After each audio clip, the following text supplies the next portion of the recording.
Hello, students. Today I'll give you a brief description of another literary term, that is paradox.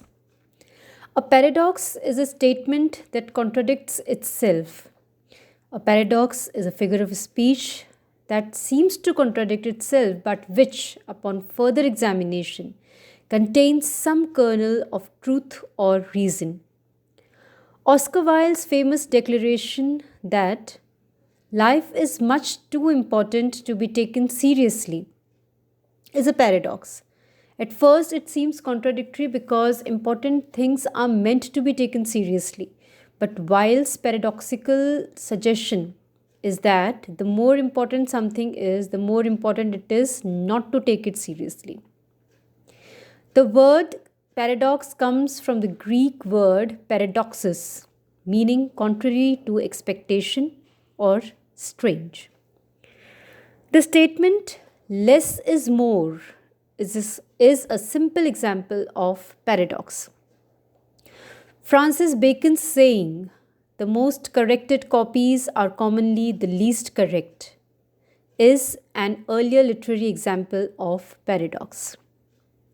In George Orwell's anti utopian satire Animal Farm, written in 1945, the first commandment of the animals' commune is revised into a witty paradox. To quote it, all animals are equal, but some animals are more equal than others. Paradox has a function in poetry, however, that goes beyond mere wit or attention getting. Modern critics view it as a device integral to poetic language, encompassing the tensions of error and truth simultaneously. People often use the word paradox simply to express their astonishment at something unexpected or enigmatic, but this is actually a misuse of the word. In the study of logic, paradoxes have a slightly different meaning than the one we cover in a normal usage of paradox.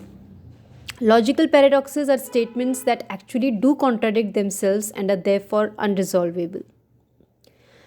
Paradox is also found in many examples of poetry, prose, drama, lyrics, and clever quotations. For example, I can't live with or without you.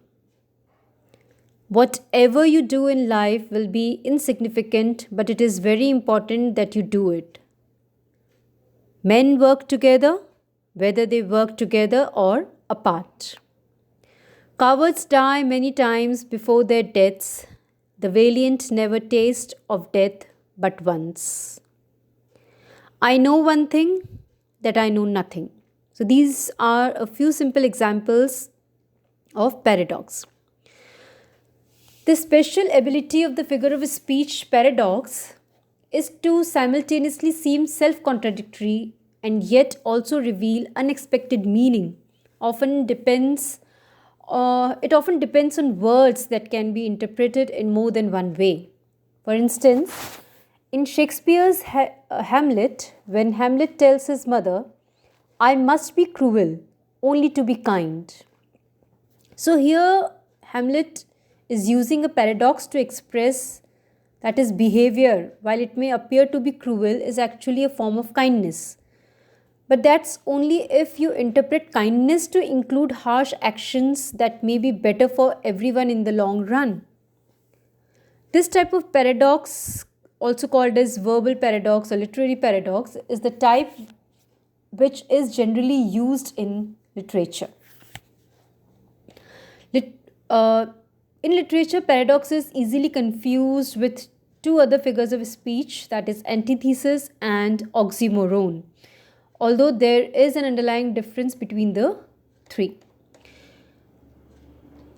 So, we can say that literary paradox is actually an imitation of life. It is an artistic imitation of life. The world around us is full of contradictions, especially when it comes to people's behavior and personality. Paradox, apparently self contradictory statement, the underlying meaning of which is revealed only by careful scrutiny. The purpose of a paradox is to arrest attention and provoke fresh thought. So, this was a brief description of paradox. Thank you.